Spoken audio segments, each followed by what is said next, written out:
Bienvenue dans le merveilleux monde du vidéo. Excuse-moi, Georges. C'est plus le monde de la vidéo, ça, ma fille, c'est féminin. Mais je voulais pas te reprendre là-dessus.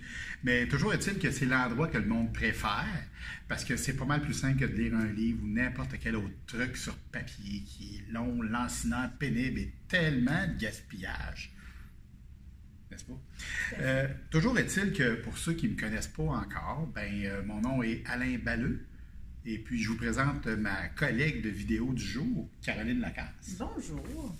Par ce média, on va tenter de démystifier un peu ce qu'est le monde du syndicalisme, mais surtout le nôtre, celui du STTLQ.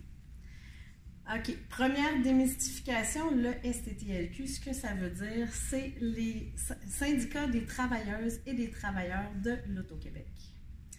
C'est effectivement une bonne idée de savoir le nom pour commencer. C'est la base.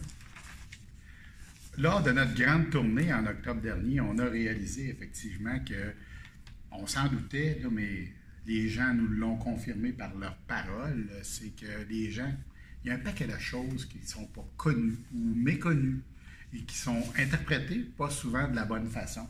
Hein? Et puis, il y a surtout plein de procédurites dans le syndicalisme qu'on voudrait peut-être essayer de vous démystifier à travers ces vidéos-là. C'est ça, on va essayer en fait de vulgariser un petit peu tous les sujets qui pourraient être intéressants pour nous. Donc, on va commencer aujourd'hui par un sujet facile, c'est les tours de parole lors d'une assemblée. Ferais-tu référence à notre dernière assemblée par hasard, Caroline? Je voulais pas y revenir, mais bon, c'est toujours bon de le faire. Moi, ça me rappelle la fois où j'aurais donc dû, comme on dit, là.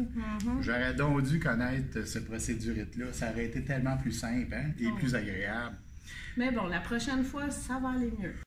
Fait que toujours est-il qu'on a ce qu'on appelle le Code des procédures de la CSN, dans lequel on va retrouver bien des choses, mais entre autres le tour de parole, qui permet de ne pas trop s'éterniser sur un sujet en particulier et de pouvoir donner la parole à plus qu'une personne. C'est vrai que ça donnerait l'occasion à plus de gens de pouvoir s'exprimer puis de dire leurs opinions à eux. Effectivement. Puis ça marche comment, ce tour de manège? Je veux dire, ce tour de parole-là? C'est fort simple quand on y pense, Watson. Écoute, dans l'ordre du jour proposé, il y a des sujets. OK. Puis, est-ce que n'importe quel membre pourrait apporter un sujet nouveau? C'est clair. Ça fait partie de l'essence même de tout syndicat affilié à la CSN. Mais si tu le veux bien, Caroline, prends bien note de ce sujet parce que j'aimerais bien le développer de la bonne manière lors d'une prochaine capsule. Question d'en parler de la bonne façon parce que je pense que c'est un sujet qui est très important. Okay. Donc, le tour de parole. C'est à mon tour?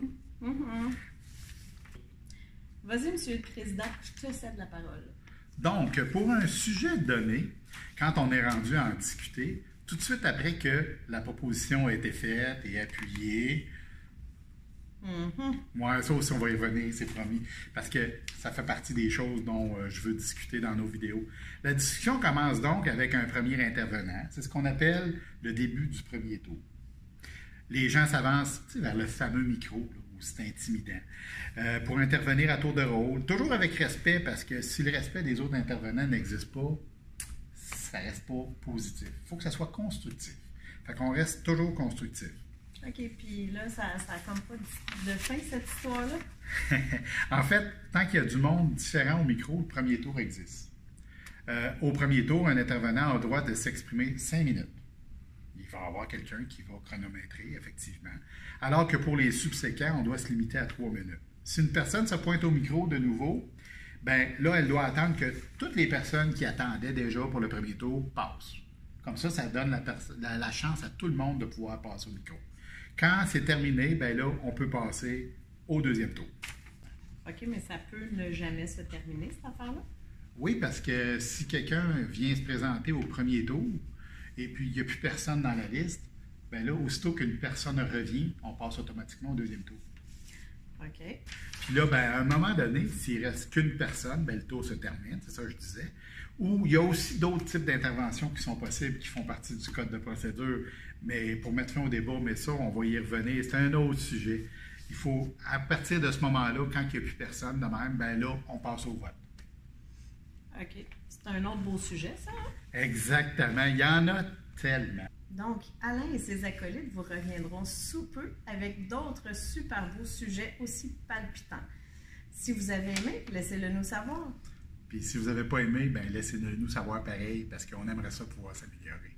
Merci là. Merci.